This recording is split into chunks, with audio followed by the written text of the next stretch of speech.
Welcome to the next topic of microbiology, and today I am going to talk about chlamydia. Just like rickettsia, which I have discussed in the previous lecture, these are also obligate intracellular bacteria. There are three important obligate intracellular bacteria that infect human beings, and those are rickettsia, chlamydia, and Mycobacterium leprae. So these organisms will not grow in the ordinary culture media, and for them to grow, we have to use the cell lines.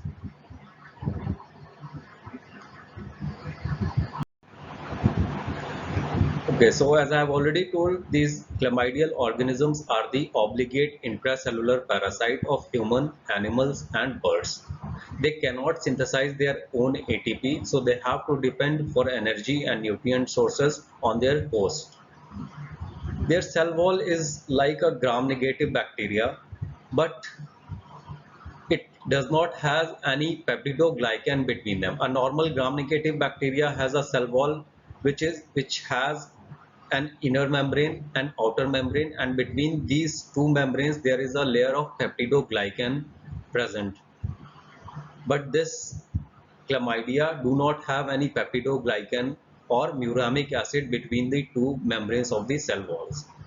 These are non-motile but have both DNA and RNA. So phylogenetically, just like rickettsia, these organisms are also placed between the bacteria and viruses.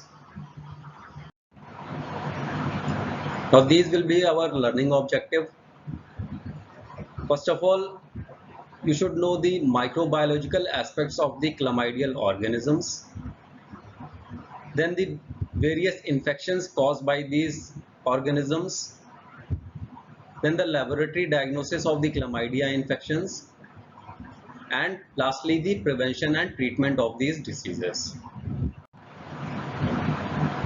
Okay, talking about the taxonomy of chlamydia, it belongs to the family Chlamydiaceae, and it has got two genus, that is Chlamydia and Chlamydophila. In some of the books you might find that they have mentioned that it has got only one group, that is genus, that is Chlamydia, but recently it has been reclassified into two genus, that is Chlamydia and Chlamydophila. The important species are Chlamydia trachomatis, Chlamydophila pneumoniae, Chlamydophila psittaci, which causes diseases in humans. And there is one more species, that is Chlamydophila picorum, that infects ruminants. It does not causes diseases in humans. Now these are the members of the Chlamydia. The species, as I have already told, are Chlamydia trachomatis, Chlamydia pneumoniae, and Chlamydia psittaci. Now this Chlamydia trachomatis is further divided into two biovars, that is trachoma inclusion conjunctivitis and lymphogranuloma venereum biovars, and then they are further classified into various serotypes. Those are A, B, BA, C, D to K, L1, L2 and L3. So all in total, Chlamydia trachomatis has 18 serotypes. Chlamydia pneumoniae has got many serotypes which infect humans, and Chlamydia psittaci has got only one serotype that infect humans. Okay, so talking about the life cycle of chlamydia, these chlamydial organisms occur in two forms inside our body.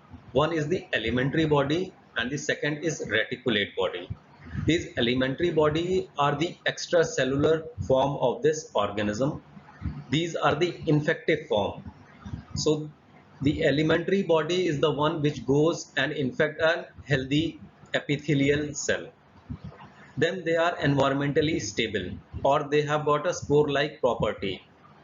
So you can remember all the properties of elementary body start with the letter E.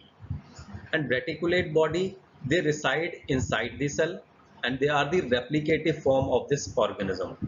They contain RNA more than DNA. The life cycle of chlamydia goes like this. A chlamydia organism, basically they have got a property to infect columnar and squamous epithelial cell. So wherever in our body we have these type of epithelial cells, this chlamydia can go and infect them. So here we can see an epithelial cell on its surface an elementary body has just attached. Now what will happen? This elementary body will enter this cell by endocytosis. Now inside the cell, this elementary body resides inside the endosome or a type of vacuole. Now this elementary body reorganized into the reticulate body. So basically what happens, the elementary body has got a size of around 0.3 micron. Now the disulfide bonds present in the elementary body, they break, and the size of this elementary body starts increasing and reaches to around 1 micron in size. Now these structures are called as reticulate body. So elementary body reorganized into the reticulate body. Then these reticulate body, as I've already told, these reticulate body are the replicative form of this bacteria. So here we can see that inside the vacuole, the replicative body, the reticulate bodies are multiplying. And now this vacuole is filled with the reticulate body. Now in the next step, what happens? These reticulate body reorganize back to the elementary body. So disulfide bonds again form, and these reticulate body reorganize into the elementary body. Why? Because the reticulate body were the replicative form.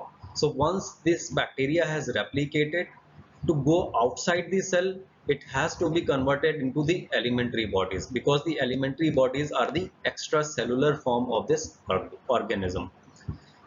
Now here in this cell we can see that most of the structures inside the vacuole are the elementary bodies, although there are some of the reticulate bodies as well. Now in the next step, what will happen? This reticulate bodies and elementary bodies will be expelled out of the cell by reverse endocytosis. Now here is the cell which I was showing that was infected with the chlamydial organism. This was the vacuole in which the reticulate body and elementary bodies are present. Here is the histopathological stain of the cell infected with chlamydia. So here is an epithelial cell. This is the nucleus of the epithelial cell, and we can see a vacuole that is filled with the reticulate and elementary bodies. So this vacuole basically has got the microcolonies of the rickettsial organism, and this is called as inclusion body. So here we can understand the morphology of an inclusion body. This is the epithelial cell. It has got a nucleus and a vacuole that is filled with elementary and reticulate body, and this vacuole is somewhat cloaking the nucleus. So this vacuole is called as inclusion body. So a mature inclusion body contains around 500 to 100 elementary bodies. Here we can see an electron micrograph of a vacuole which is filled with the reticulate body. These, the ones which are larger in the size, are the reticulate body, and the denser and smaller structure are the elementary bodies.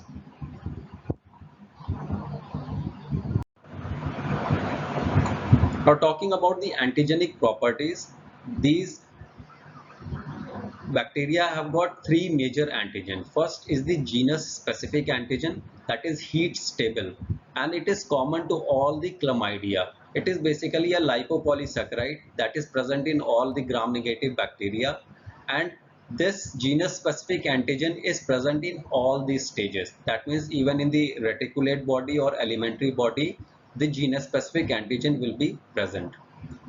Then there are species specific protein antigens. They present at the envelope surface, and these help in classifying chlamydia into species. Then we have got antigen for intra-species typing. These are found in some members of the species. They are located on the major outer membrane proteins, and based on the property of this intra-specific species antigens, these chlamydia are classified into various serovars and serotypes. So now talking about the human infections caused by these chlamydia organism. So here is the species Chlamydia trachomatis. The serotype A, B, BA and C, they cause an eye disease, that is trachoma, also called as endemic blinding trachoma. Then serotype B2K causes mainly the genital chlamydiasis and the other infections. These infections will become more clear once I discuss them in detail in the later part of this lecture.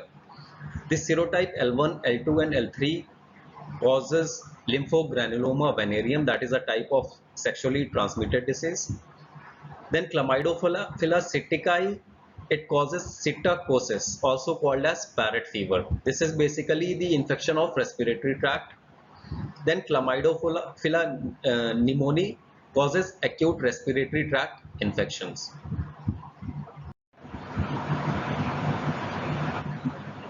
So here I am discussing laboratory diagnosis first, because I will give you a basic picture or general things which has to be followed while making the laboratory diagnosis. The individual laboratory diagnosis of all the infections will be covered while I'll discuss the infections in detail.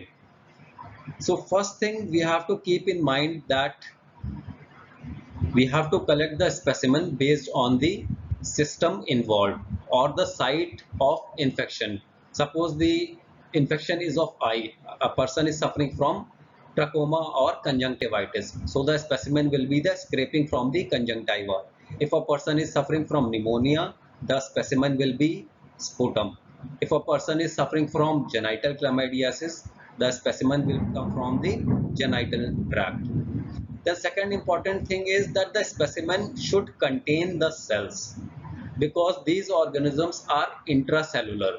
So we have to collect these cells. It's not like any other bacteria where we collect the exudates or the extracellular fluid and we can detect the organism in that fluid.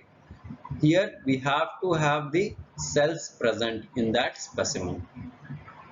So these are the basic steps which we can do for the laboratory diagnosis. First is the microscopic demonstration of the inclusion or elementary bodies. Then isolation of chlamydia.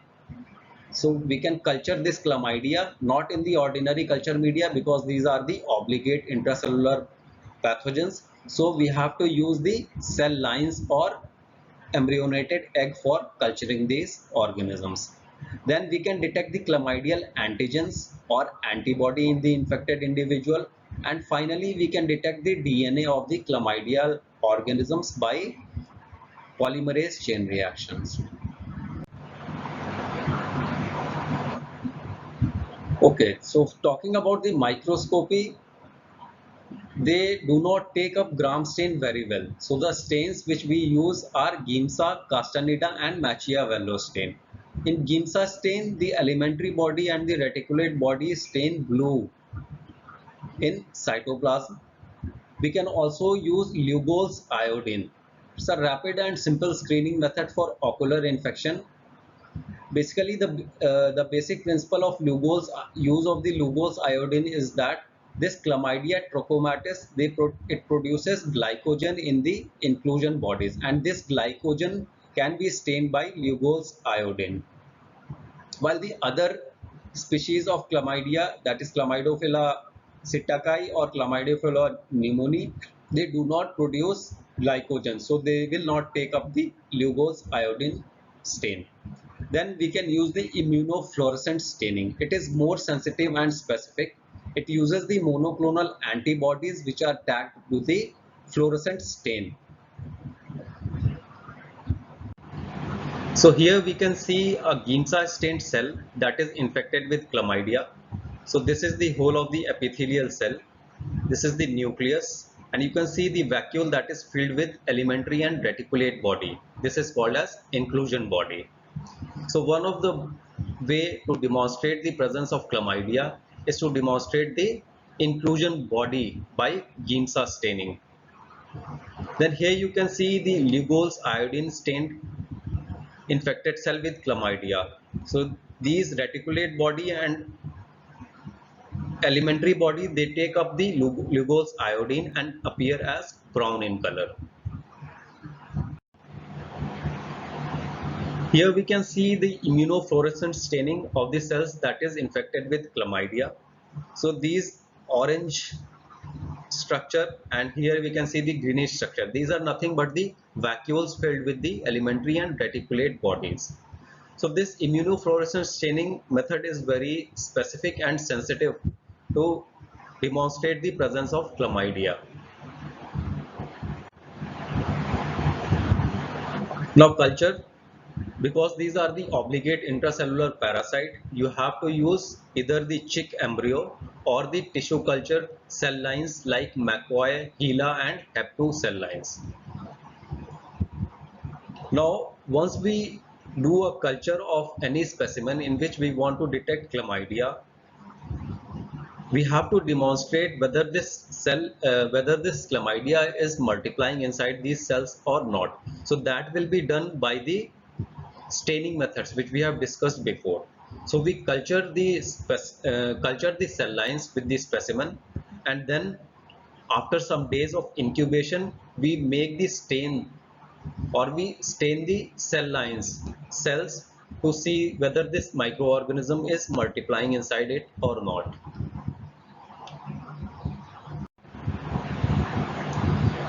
Then we can diagnose this condition by the demonstration of antigens by the ELISA technique, or we can detect the presence of antibodies against chlamydia. Then very sensitive and specific method to diagnose this condition are the molecular methods. One of them is polymerase chain reaction. Okay, now talking about the infections caused by Chlamydia trachomatis. So the serotype A, B, BA and C, it causes trachoma. Serotype D to K cause genital chlamydiasis and other infections, while the serotype L1, L2 and L3 cause lymphogranuloma venereum. So starting with the infection caused by Chlamydia trachomatis, serotype A, B, BA and C. It causes an infection of eye that is called as trachoma. Trachoma is the leading infectious cause of blindness throughout the world. Because it is infectious, it is also the preventable cause of blindness. Thanks to the various programs and public health policies, the prevalence of endemic blinding trachoma has decreased in the recent times. Now, what is this disease trachoma? Basically, the word trachoma comes from the Greek word trachus, that means rough. So, the conjunctiva in this disease becomes rough. That is why it is called as trachoma, caused by serotype A, B, BA, and C of Chlamydia trachomatis. And this is basically a chronic keratoconjunctivitis. Chlamydia trachomatis serotype A to C can be spread by either direct contact with the infected person or via indirect contact, such as via contact with the clothing or flies that have come in contact with the infected person's eyes or nose. So this disease, it has become endemic just because of the fact because it spreads due to the finger fomites, flies or dust. Now, what is the pathology in this trachoma? This is a slide which shows the normal palpebral conjunctiva. So we can see a healthy vascular conjunctiva. Now in trachoma, what happens? Here you can see the follicles which are present in the conjunctiva and giving it an appearance of a cobblestone. So basically it is an intense chronic keratoconjunctivitis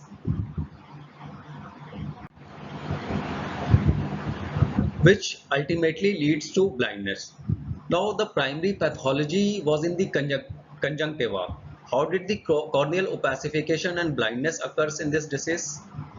This is because of the fact that when the tarsal conjunctiva is inflamed, it undergoes fibrosis, and because of the fibrosis the tarsal muscles are distorted, leading to the entropion. Entropion is the inward turning of the upper eyelid. It also causes trichiasis. Trichiasis is the inward turning of the eyelashes. Now these inwardly turned eyelashes, they irritate, abrade and scar the cornea, leading to the corneal opacification. And because of this opacification, the patient ultimately becomes blind. So this is the pathophysiology by which the patient becomes blind because of the trachoma. Now talking about the laboratory diagnosis of trachoma, first of all, in endemic areas, the diagnosis is almost always based on the clinical appearance. So any patient who resides in an endemic area of trachoma and he presents with chronic keratoconjunctivitis, the direct diagnosis will be trachoma, and the treatment may just be started simply based on the clinical signs and symptoms. But if a patient is not from the endemic area, or if the clinical presentation is not typical, we have to do a laboratory diagnosis. The specimens which will be used for the laboratory diagnosis of trachoma is the corneal scraping and not swab, because previously also I have mentioned, to diagnose this condition the specimen should contain the cells, because this organism chlamydia is the intracellular organism. So if you simply collect swab or pus or extracellular fluid or discharge, the that specimen will not contain any cells. As a result, you won't be able to see any chlamydial organism.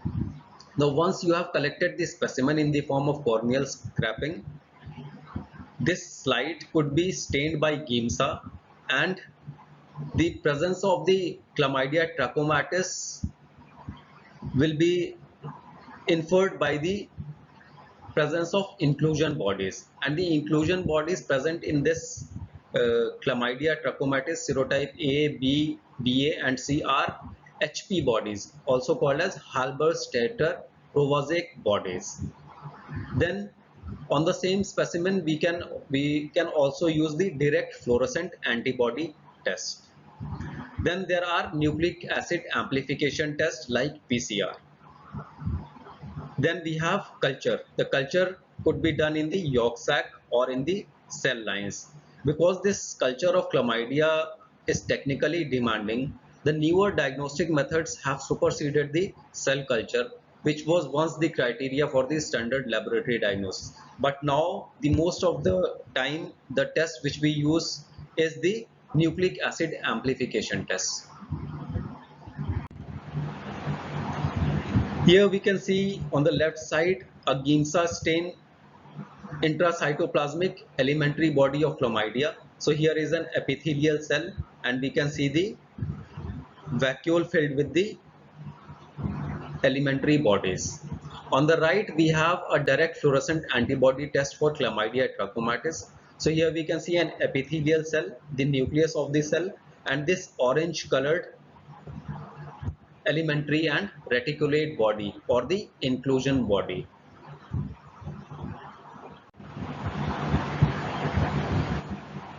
Now in around 1993, WHO launched a program called as GET 2020, or Global Elimination of Blinding Trachoma by the year 2020. And the alliance supports and collaborates with WHO in carrying out essential activities as epidemiological assessment, coordination, monitoring, disease surveillance and project evaluation. So this was a program which was basically intended to control the blinding trachoma in the endemic region and to see the end of trachoma in sight.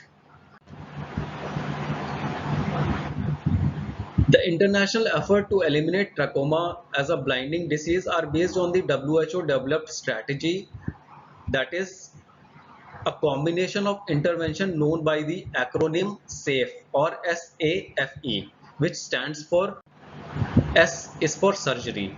So surgery for the trichiasis or the interned eyelashes, so that the patient's cornea doesn't becomes opacified and the patient doesn't turns blind. Then the use of antibiotics. The antibiotics which are used for the treatment of trachoma are the tetracycline ointment, 1% tetracycline ointment that is used in the eye, and then the azithromycin.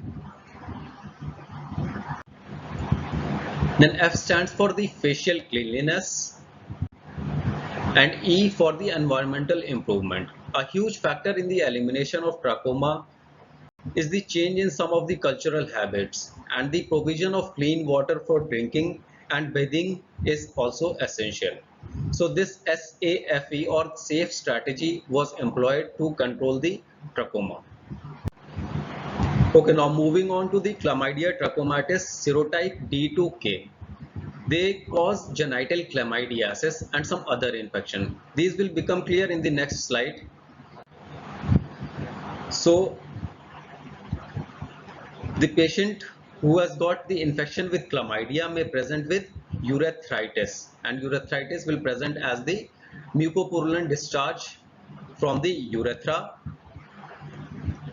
and basically this is non-gonococcal urethritis. Why it is called non-gonococcal urethritis? Because the most common cause of urethritis is Neisseria gonorrhoeae. So this is the non-gonococcal urethritis. Other organisms which cause non-gonococcal urethritis are Mycoplasma, Ureaplasma urealyticum, Trichomonas vaginalis, Gardnerella vaginalis, and some other parasites.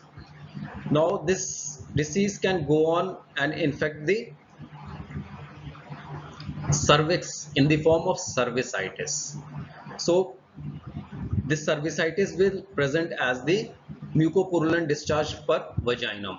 Now this infection now can travel in the deeper tissues, and the patient may develop endometritis, salpingitis, that is the infection of the fallopian tube, and finally the pelvic cavity of that female may get infected and inflamed, resulting in the pelvic inflammatory disease. Now because of this pelvic inflammatory disease and salpingitis, endometritis, and all these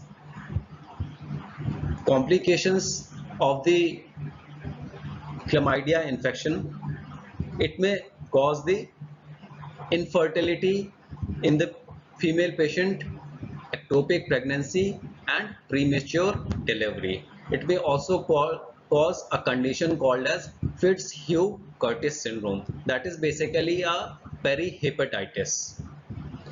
Now in males, it causes urethritis, that is non-gonococcal urethritis again.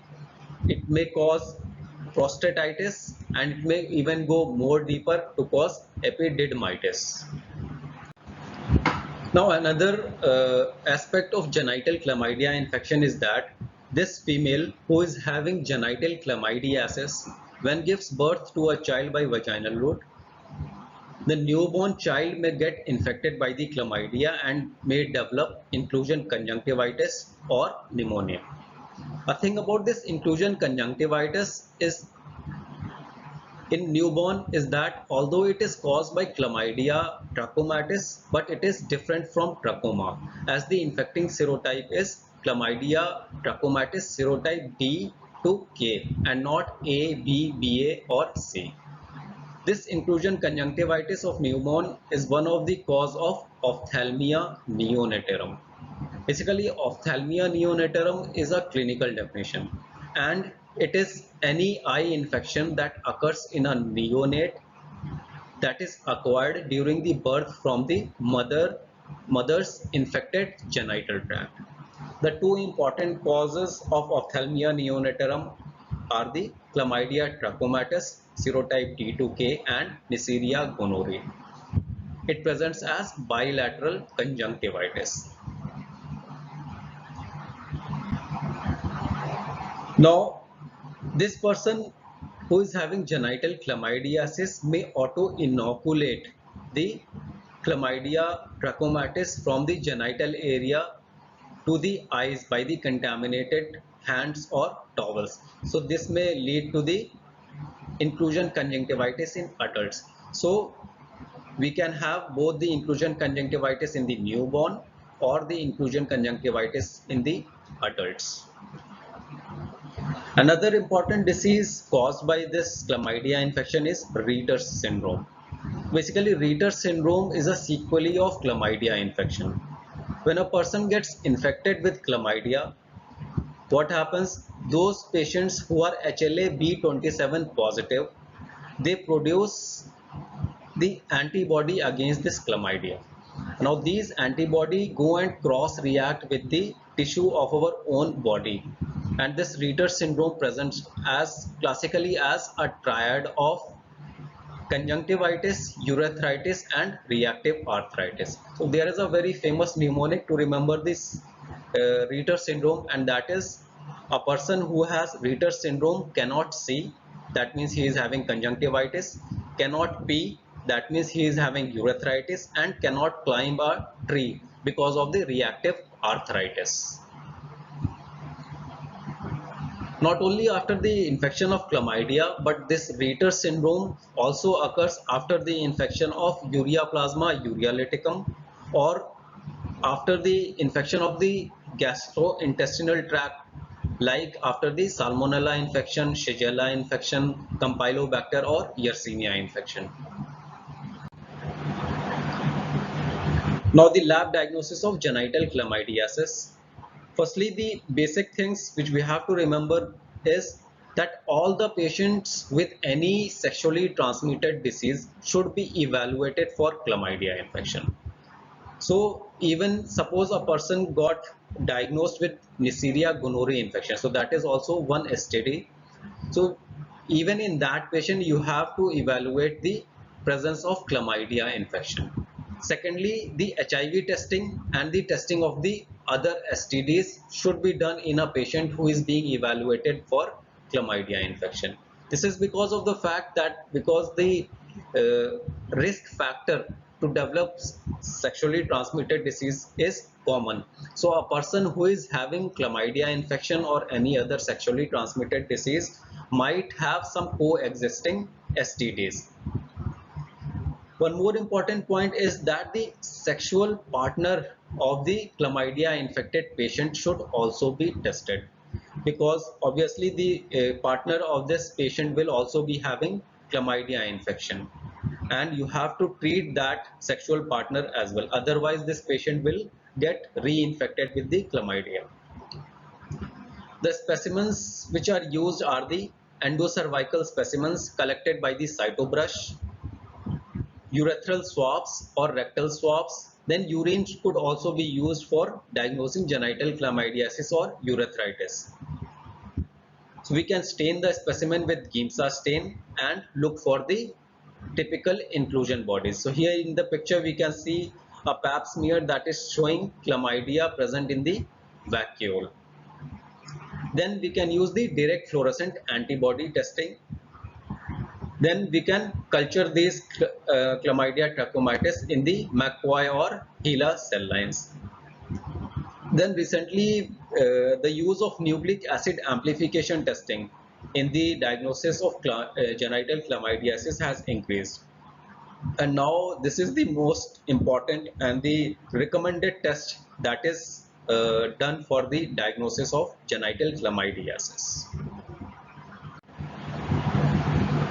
Now, prevention and treatment of this genital chlamydiasis. Firstly, the routine chlamydia screening for sexually active young women to prevent consequences of the untreated chlamydial infection.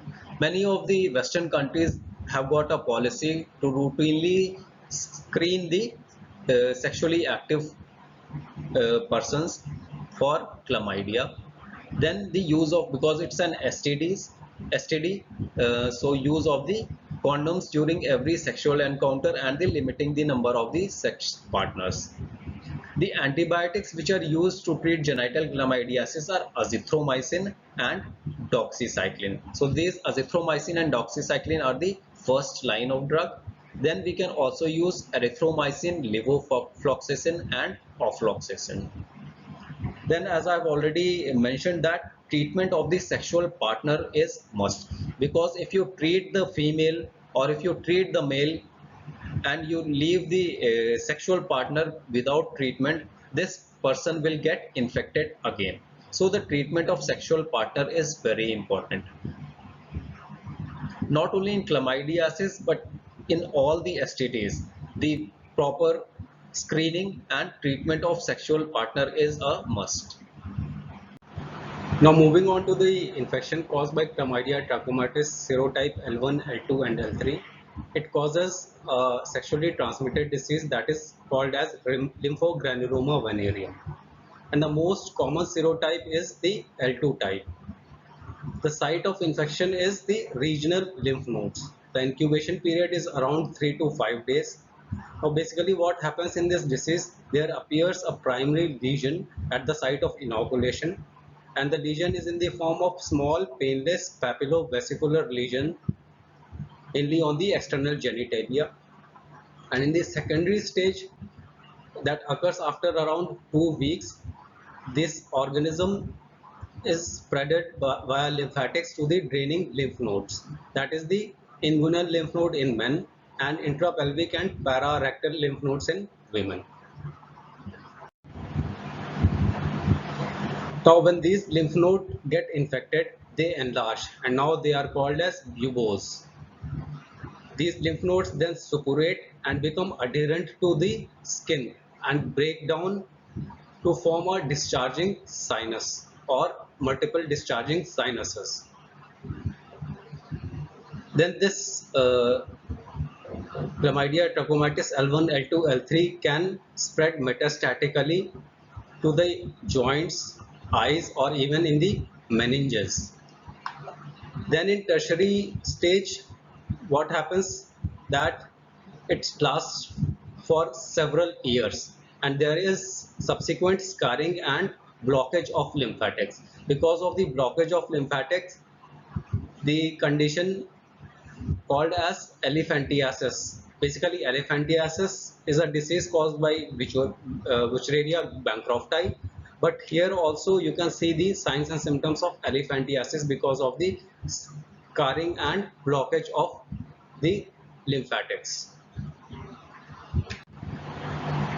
Here we can see an image of a person who is having the enlarged inguinal lymph nodes or called as buboes.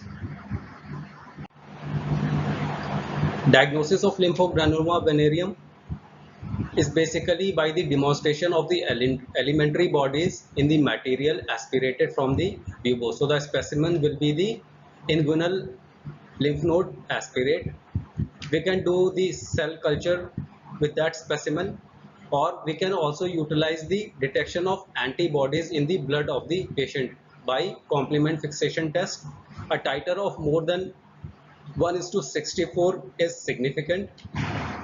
Then we can detect antibodies by microimmunofluorescence test, and a titer of more than 1:512 is called as significant. Then there is a test called as freeze test. Also, basically now this is an obsolete test, but basically it is an intradermal test that uses the crude chlamydial antigen. So in this, the crude chlamydial antigen are injected on the volar aspect of the forearm, and then we see the late hypersensitive reaction to these antigen. So this test is basically not done now. Okay, now moving on to the next pathogen, that is Chlamydia pneumoniae or Chlamydophila pneumoniae. It was first isolated in 1986 from the acute respiratory disease patient in Taiwan. It is also called as TWAR or TWAR agent, that stands for Taiwan Acute Respiratory Disease Agent. It is a common cause of respiratory disease in older children and adults. The clinical features are pharyngitis, sinusitis, bronchitis, and even pneumonia. Now, pneumonia caused by this chlamydia pneumoniae is atypical pneumonia. What is atypical pneumonia? We'll just discuss in the next slide. And this infection occurs in the as the outbreaks in the closed communities. Okay, so talking about the atypical pneumonia. So before going on to the atypical pneumonia, what is typical pneumonia? Typical pneumonia is caused by the typical pathogens of pneumonia. Those are Streptococcus pneumoniae, Staphylococcus aureus, and others. What happens in typical pneumonia is the inflammation and infection occurs in the alveoli. So when this alveoli is infected, the purulent material and the secretions are filled in the alveoli and they are cuffed up. So the typical pneumonia present as the pneumonia having a productive cuff. While in the cases of atypical pneumonia, the inflammation occurs in the interstitial spaces. The alveoli are not inflamed. So the inflammation is basically occur in the interstitial spaces. So there is no pus filled or the exudate filled alveoli. So the patient will have a dry cough or non-productive cough. So atypical pneumonia classically presents as dry cough. This atypical pneumonia is also called as walking pneumonia. Why walking pneumonia? Because the signs and symptoms are subtle in the starting and the patient comes to the OPD or emergency department walking on their feet. Second important point in atypical pneumonia is there is no consolidation seen. In typical pneumonia caused by Streptococcus pneumoniae and other pyogenic bacteria, there is consolidation present. Now, atypical pneumonia is basically caused by the chlamydia, pneumoniae, mycoplasma, legionella, and viruses. So all these organisms, when they cause pneumonia, it will present as the atypical pneumonia. Now coming on to the laboratory diagnosis of pneumonia caused by Chlamydophila pneumoniae. First of all, these specimens will be blood, sputum or bronchoalveolar lavage fluid. Then we can detect the antigen by enzyme immunoassay, direct immunofluorescence in the blood of the patient. And recently, the use of PCR is recommended for the diagnosis of Chlamydophila pneumoniae infection. In the treatment, we use basically two antibiotics that are clarithromycin and azithromycin. On newer findings also suspect that this Chlamydophila pneumoniae is also associated with atherosclerosis and its clinical effect like coronary, carotid and cerebral artery diseases. The evidence which we have are the detection of chlamydial antigen and isolation of chlamydia from the coronary artery plaques. Then we can experimentally induce the atheroma in rabbits which are infected with chlamydia.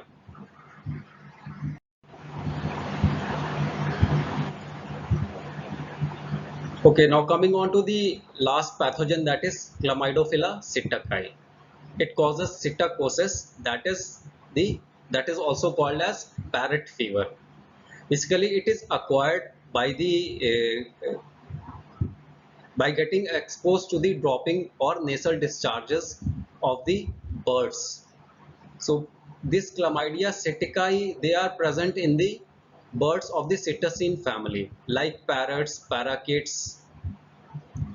In humans, most of the time it is seen as the occupational disease.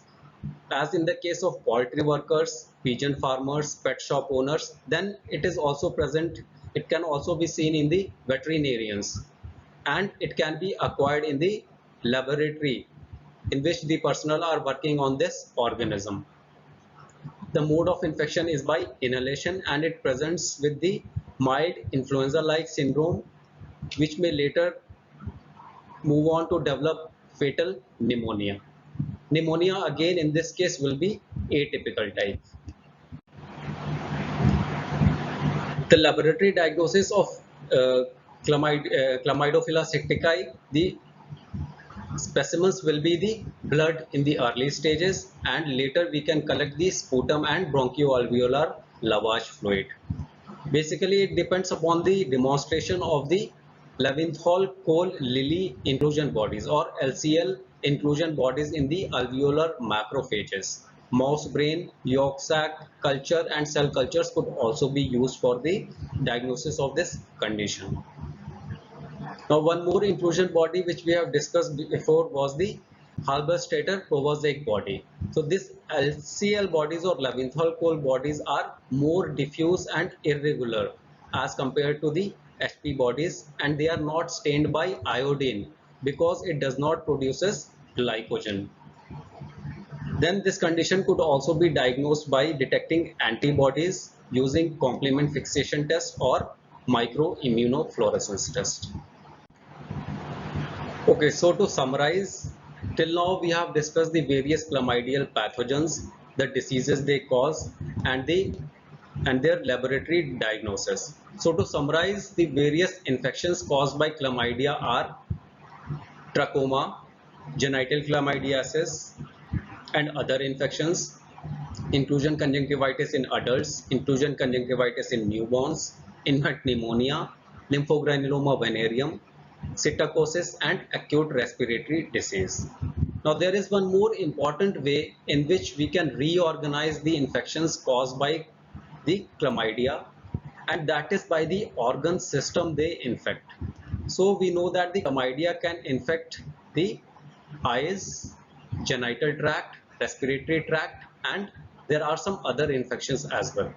So the eye infections will be caused by the Chlamydia trachomatis serotype A, B, BA, and C, resulting in the disease trachoma. Then inclusion conjunctivitis in adults caused by serotype D to K. Inclusion conjunctivitis in newborn, again caused by Chlamydia trachomatis serotype D to K. Then we have genital tract infections like cervicitis, endometritis, salpingitis, caused by the Chlamydia trachomatis serotype D to K. Then we have lymphogranuloma venereum, again a genital tract infection or a sexually transmitted disease. Then we have respiratory tract infection like infant pneumonia, psittacosis, and acute respiratory infections. Then we have some other infections like or diseases like Fitzhugh-Curtis syndrome and Ritter syndrome. So this was all about the chlamydia pathogens. Thank you.